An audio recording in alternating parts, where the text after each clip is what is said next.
নমস্কার, আজগুবি হেসেলে সকলকে স্বাগত। আমি অর্চনা। আজকে আমরা একটু গিলে মেটে রান্না করলাম। আমি মুরগির স্টমাক আর মেটে। তো যাই হোক, এটাকে ভালো করে ধুয়ে নিয়েছি। আর ধুয়ে নিয়ে এবার একটু টমেটো কুচি, আদা গ্রেট করে রেখেছি, পেঁয়াজ কুচি, রসুন কুচি আর 4টে কাঁচা লঙ্কা কুচি করে নিয়েছি। 4টে কাঁচা লঙ্কা চিড়ে নিয়েছি। এগুলো ওর ভেতরে দিয়ে দেবো।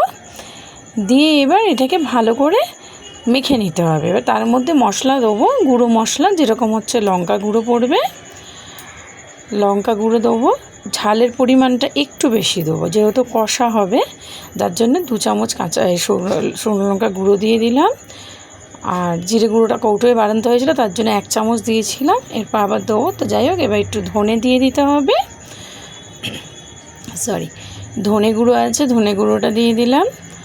দেওয়ার পর এবার আন্দাজ মতো দিতে হবে এতে জিরে গুঁড়োটা বেশি দেবো না, নাহলে ভীষণ স্মেল দেবে। যার জন্যে হলুদ গুঁড়োটা আগে দেব। হলুদ গুঁড়ো, জিরে গুঁড়ো, লঙ্কা গুঁড়ো, ধনে গুঁড়ো, এই 4টে গুঁড়ো মশলা দেওয়া হবে। আর ওদিকে কাঁচা লঙ্কা দিয়েছি, রসুন কুচি দিয়েছি, আদা গ্রেট করে দিয়েছি, আর পেঁয়াজ কুচি, টমেটো কুচি। এবার বেশ আন্দাজ মতো ওতে দিয়ে দিতে হবে সর্ষের তেল। সর্ষের তেলটা একটু বেশি করে দেবো, কারণ সর্ষের তেল দিয়ে এই রান্নাটা বেশি ভালো হবে। যার জন্যে সর্ষের তেল দেবো, এতে কোনো সাদা তেল ইউজ করব না। আন্দাজ করে নুন দিয়ে দিলাম। আর জানেন তো, এটা যখন ধোবো, আমি যখনই এই মুরগির মাংসের এটা রান্না করি, আমি না একটু একটু চুন দিয়ে ভিজিয়ে রাখি স্টমাকগুলো, মেটেগুলো না। তাহলে কি হয় না, মনে যেন পরিষ্কার দেওয়ার পর অনেকটা জল দিয়ে বারবারে ধুয়ে দিই। যাই হোক, এবার ভালো করে এই সর্ষের তেলটা দিয়ে দিয়েছি আন্দাজ মতো। এরপর আর কড়াইতে তেল দেবো না, যার জন্য এটাকেই মেখে নিতে হবে। ভালো করে চটকে মেখে নেব। চটকে মেখে নিতে হবে, কারণ যাতে পেঁয়াজ, আদা, রসুন, টমেটো, কাঁচা লঙ্কা, এগুলো তো গ্রেট করে দেয়া আর কুচিয়ে দিলে তো বেশ অনেকটা বড় বড় থাকে। আর এই যে চটকে দিলে পরে কি হয়, যেরকম পেঁয়াজগুলো পাঁপড়ির সাথে মিশে থাকে, সেগুলো খুলে যায়, রসুনগুলো থেকে একটু হয়। তো এভাবেই লঙ্কাগুলো ভেঙে দিতে হবে। তো যাই হোক, এভাবেই দেবো। আর বাকিটা তো কষাতেই সেদ্ধ হয়ে যাবে প্রতিটা জিনিস, তখন আর মুখেও লাগবে না আর চোখে দেখাও যাবে না। যাই হোক, ভালো করে মাখিয়ে নিয়েছি। একটু বেশি করে মাখাতে হবে। এবার লঙ্কাগুলোকে ভেঙে নিচ্ছি, কারণ বীজগুলো যাতে ভালো করে বেরিয়ে যায়। আর ঝালের পরিমাণটাও বেশ তুখর হবে, বেশ ভালোই ঝাল হবে। তো যাই হোক, এভাবে একেবারে ভালো করে চটকে মেখে নিয়েছি। দিয়ে এটাকে আমি রাখবো ঠিক ঘড়ি দেখে 15 মিনিট। 15 মিনিটের জন্য রাখলাম। 15 মিনিট পর আমি কি করেছি, ফিরে এসে একটু কাঠখোড়ায় সাদা তিল ভেজে নিয়েছি। খালি কড়াইটা গরম করে ওতে সাদা তিল দিয়েছি। সাদা তিলটা দিয়েছি। তিলটা যখন একটু লালচে হবে, তখন নামিয়ে রাখবো। এবার ভালো করে দেখে নিতে হবে যে কীভাবে একটু অল্প আঁচ দিয়ে এটাকে কাঠখোলায় ভেজে নিতে হবে। ব্যাস এরকমভাবেই করতে আঁচটাকে একটু বাড়িয়ে দিলাম, দিয়ে তাড়াতাড়ি করে লালচে হলো যেই নামিয়ে রাখলাম। এবার একটা বাটির মধ্যে নামিয়ে রাখতে হবে এটা। হ্যাঁ, দেখুন কি সুন্দর লাল হয়েছে, দানাগুলো বোঝাও যাচ্ছে। এবার একটা যাই হোক বাটিতে নামিয়ে রাখছি। এবার নামিয়ে রেখে কী করতে হবে, ওই কড়াইয়ের মধ্যেই দিয়ে দিতে হবে ওই যে মাখিয়ে রেখেছিলাম স্টমাক আর মেটেটা, সেগুলো ঢেলে দিতে হবে। এবার ওর মধ্যেই ঢেলে দিতে হবে। দিয়ে এবার এই যে ঢেলে দিলাম। 1 ফোঁটাও তেল দিইনি, যেহেতু তখন বলেছিলাম যে তেলটা দিয়েছি আন্দাজ মতো, আর তেল দিতে হবে না। তো যে দিয়ে দিয়েছি, এবার এটাকে আস্তে আস্তে মিডিয়াম আঁচে ভালো করে ওটাকে কষাতে হবে। ভালো করে নাড়াতে হবে, নাড়িয়ে কষাতে হবে। দেখুন কালারটা কি সুন্দর হয়েছে না? তো এটা 15 মিনিটের বেশি ভেজাতে হয়, মাখিয়ে রাখতে হয় না। 15 মিনিট যথেষ্ট। মাংস বলুন, যাই বলুন, আমরা অনেক সময় কী করি, মুরগির মাংস যাওয়া বা একটু 15-20 মিনিট হয়ে যায়। খাসির মাংসটাকে 1 ঘন্টা মিশিয়ে এরমভাবে মাখিয়ে রাখলে যেন বেশি ভালো লাগে, যে ওর ভেতরে স্বাদটা ঢুকলো। যাই হোক, তো এইভাবেই কষাতে হবে।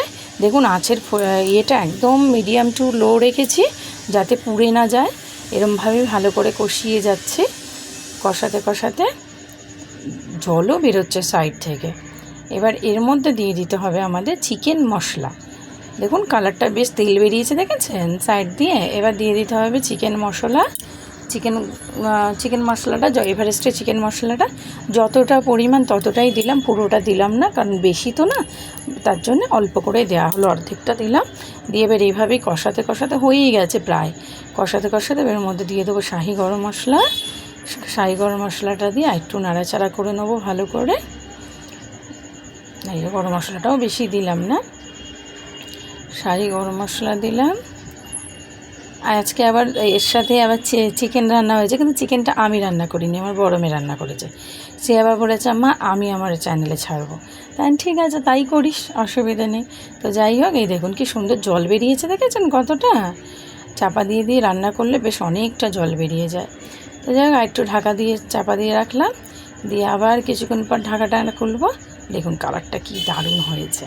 আর একটু নাড়াচাড়া করে নেবো। সাদা তিলটা রয়েছে, ওটা এখন দিতে বাকি আছে। আমার বেড়ালটা না পড়ে যাচ্ছিল, ওই জন্য তাড়াতাড়ি করে ধরতে গিয়ে একটু কেটে দিয়েছি। এই একটু সত্য কালকে এই করে আমার গায়ের মধ্যে কামড়ে দিয়েছে।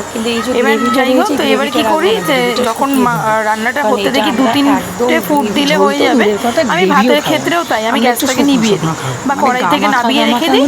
ওটা গরমে গরমে যতটা সেদ্ধ হয়ে গেল হয়ে গেল। তো যাই হোক, এভাবে দেখুন জলটা দিয়ে দিয়েছিলাম, তো যাতে ভালো করে ফুটতে লেগেছে। এবার তিলগুলো দিয়ে দিলাম। ভালো লাগে কষা চিকেনের, ভালো লাগে গ্রেভি, চিকেন রোস্ট, চিকেনের যত তিলগুলো দিয়ে দিয়েছি। আমি মনে হয় চিকেন যাই রান্না করি না কেন আমার ভালো লাগে, অনেকে খায়। আলু দিয়ে চিকেনের একটা পাতলা ঝোল, স্টু ভালো লাগে, কিন্তু কষাটা বেস্ট। খাসির মাংসের যত খুশি ঝোল করুন, ও ভালো লাগে বেশ, ওটা আবার ওটাতে মানায় যেন মনে হয়। তো যাই হোক, এইভাবেই একটু ভালো করে ফোটাতে থাকবো। আবার একটু ঢাকা চাপা দিয়ে দিলাম, ফোটাতে ফোটাতে দেখুন কতটা কষে কষে এসছে, ঠিক কি না? তবে এটাকে আবার নাবিয়ে রাখতে হবে, দিয়ে এখন না, ঠিক একটু পর, কারণ এটা সেদ্ধই হয়ে গেছে, শুধু স্কচ মানে স্টমাকটাকে একটু ভাপে ভাপে রাখার জন্য এই অবস্থাতে একটা থালায় নাবিয়ে রেখে দেবো। নাবিয়ে রেখে দেওয়ার পর ওর ভেতরে দেবো ধনেপাতা। এই যে একটা থালায় নাবিয়ে রেখেছি, এখন নাবানোই রয়েছে। এই সময় কিচ্ছু দেবো না, ঠিক 2-3 মিনিট পর এর ওপরে দেবো ধনেপাতা কুচি। এই যে দিয়ে দিলাম ধনেপাতা কুচি। ধনেপাতা কুচিটা দেওয়ার পর আবার এটা কড়াইতে দেবো, কারণ ওই যে গরমে গরমে যতটা সে ভাপে ভাপে সেদ্ধ হলো, বাকি যে সাইডে গ্রেভিটা রয়েছে ওটা এবার শুকিয়ে নেওয়ার পালা। এই দেখুন, এই যে গ্রেভিটার মধ্যে জল ছিল, এবার এটাকে শুকিয়ে নেবো। এবার ধনেপাতাটাও পড়ে গেল, প্লাস গ্যাসটাও আমার কম খরচা হলো, কারণ ভাপে ভাপে অনেকটাই সেদ্ধ হয়ে গেছে। আমি এভাবেই করি, যে ভাপে ভাপে সেদ্ধ যতটা করা যায়। দেখবেন অনেক সময় হয় আমাদের তরকারিটা এতক্ষণ ধরে রান্না করছি, তো অবভিয়াসলি ভেতরে তো গরম ভাবটা রয়েছে, তো একটু আতকাচা না, মানে আতকাচা মিন্স হচ্ছে 2-1টা সে মানে একটু দেরি আছে, একটা ভাত হতে গেলে 2টো ফুট আগেই আমি নিভিয়ে দিই, চাপা দিয়ে দিই, তো তাতে কিছু প্রবলেম হয় না, গ্যাসটাও সেভ হয়, রান্নার মতোই হয়, ক্ষতি কিছু হয় না। তো যাই হোক, দেখুন এইভাবে এই যে লাস্টের ঝোলটা এবার দেখুন, এইটাই আর রান্না। সাইডে এবার তেলটা রয়েছে, এভাবে রান্না করে দেখুন, দারুণ খেতে।